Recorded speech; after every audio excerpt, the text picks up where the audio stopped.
நல்லது நடக்கணும் அப்படின்னு எதிர்பார்க்கிறது ரொம்ப நல்ல விஷயம் தான். ஆனா, எல்லாருக்கும் நல்லது நடக்குமான்னு கேட்டா, அவங்க தனிப்பட்ட ஜாதகத்த பொறுத்து, அதில் உள்ள கிரக அமைவுகளை பொறுத்து, நன்மையான தசாபுத்தியோ அல்லது நன்மைக்கு புறம்பான தசாபுத்தியோ நடந்துகிட்டு இருக்கு அப்படிங்கிறது தான் உண்மையான விஷயம்.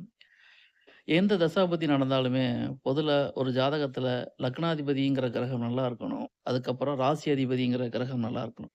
இந்த லக்னாதிபதியும் கெட்டு போய், ராசி அதிபதியும் கெட்டு போய் 5ஆம் பாவமோ, 9ஆம் பாவமோ அவர்களும் பாதிக்கப்பட்டிருந்தா, எந்த தசாபுத்தி நடந்தாலும் உங்களுக்கு பெரிய மாற்றங்கள குடுக்காது. அதனால அடிப்படையில தெரிஞ்சுக்க வேண்டிய விஷயம் எத்தனையோ விஷயங்கள் இருக்கு. ஒரு ஜாதகம் வலுவா இருந்தா, நிச்சயம் நல்ல பலன்கள் நடக்கும். வலு குறைந்திருந்தா, நன்மைக்கு புறம்பான பலன்கள் தான் நடக்கும் அப்படிங்கிறதுல மாற்று கருத்து கிடையாது. ஏன் பலன்கள்ல வித்தியாசம் வருது அப்படின்னா, ஒரு ஜாதகம்னு எடுத்துக்கிட்டீங்கன்னா, அந்த ஜாதகத்துல நடக்கிற தசாபுத்திகள் தான் ஒரு ஜாதகருக்கு சாதக, பாதக பலன்களை கண்டிப்பாக பெற்றுத் தரும் அப்படிங்கிறது 100க்கு 100% உண்மையான விஷயம். எனவே 5, 9 அதிபதிகள் சம்பந்தப்பட்ட தசாபுத்தி நடந்தா, வாழ்க்கை சந்தோஷமா தான் இருக்கும் அப்படிங்கிறதுல மாற்று கருத்து கிடையாது. ஆனா வருமானம் வருமான்னு கேட்டா, வருமானம் வர்றதுல கொஞ்சம் பிரச்சனைகள் ஏற்படும். மனுஷன் சந்தோஷமா இருக்கிறது வேற, சம்பாத்தியம் பண்றது வேற. சம்பாதிச்சு சந்தோஷமா இருக்கிறது ரொம்ப ரிஸ்க் தான். சம்பாரிக்கிறவங்க சந்தோஷமா இருக்க முடியாது. சந்தோஷமா இருக்கிறவங்க சம்பாரிக்க முடியாது. ஏதாவது ஒண்ணு இழந்தா தான் ஒண்ணு கிடைக்கும் அப்படிங்கிறது எத்திக்ஸ். அப்போ ஒரு மனிதனுக்கு 5, 9 தசாபுத்திகள் நடந்தா, கண்டிப்பா அவர் மனமகிழ்ச்சி, சந்தோஷம் இதெல்லாம் குறைவு இருக்காது. ஆனா பணம் காசு வேணும் அப்படின்னா, அவருக்கு 2, 4, 6, 10 இந்த சம்மந்தப்பட்ட தசாபுத்திகள் நடந்தா மட்டும் தான் பணம் காசு சம்பாரிக்க முடியும் அப்படிங்கிறது நம்ம தெரிஞ்சுக்க வேண்டிய முழுக்க முழுக்க பொதுவான விஷயங்கள்ல ஒன்று.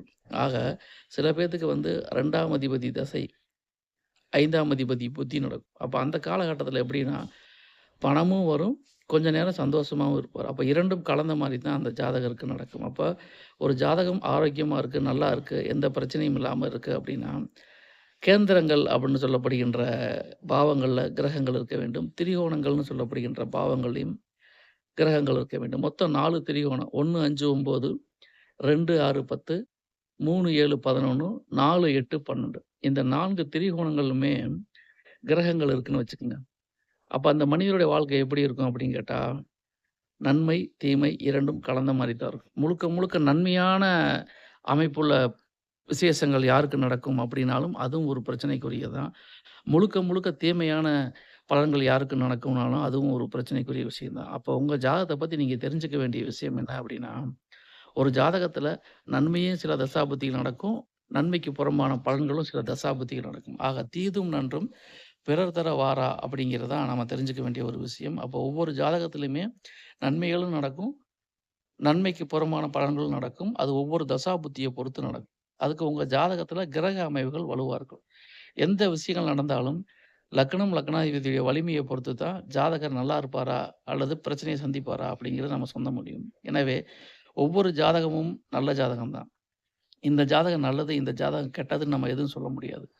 தனிப்பட்ட ஜாதகத்த பொறுத்து நிச்சயமா பலன்கள் வேறுபடும். ஒரே நேரத்தில பிறந்தாலுமே, ஒவ்வொரு ஊர்ல பிறந்தாலுமே, ஒரே நேரம் அப்படிங்கும் பொழுது லக்னம் இதெல்லாம் ஒரே கிரகங்கள் ஒரே மாரி தான் இருக்கும். ஆனா, ஏன் பலன்கள் வேறுபடுது அப்படின்னா, அது அவங்க கர்ம ரீதியா வரக்கூடிய விஷயங்கள பொறுத்து தான். ஸோ, அப்போ உங்க ஜாதகத்துல 5, 9 தான் கர்ம பதிவுகளை நிச்சயமா சொல்லும். முன்ஜென்மம் எப்படி இருக்கோ, அத பொறுத்து தான் உங்களுடைய பிறப்பு இருக்கும். அத பொறுத்து தான் நன்மை, தீமைகள் நடக்கும். நான் சொல்றது எல்லாமே பொதுவான தகவல் தான். ஒரு ஜாதகத்துல 5, 9 நல்லா இருந்தா, 5, 9 பாவாதிபதிகளுக்கு வீடு குடுத்தவர்கள், சாரம் குடுத்தவர்கள் நல்லா இருந்தா, ஜாதகருடைய வாழ்க்கை தரமும் நன்றாக இருக்கும். நன்றி நேயர்களே! மீண்டும் அடுத்த பதிவில் வேறொரு தலைப்பில் உங்களை சந்திக்கிறேன். நன்றி, வணக்கம்.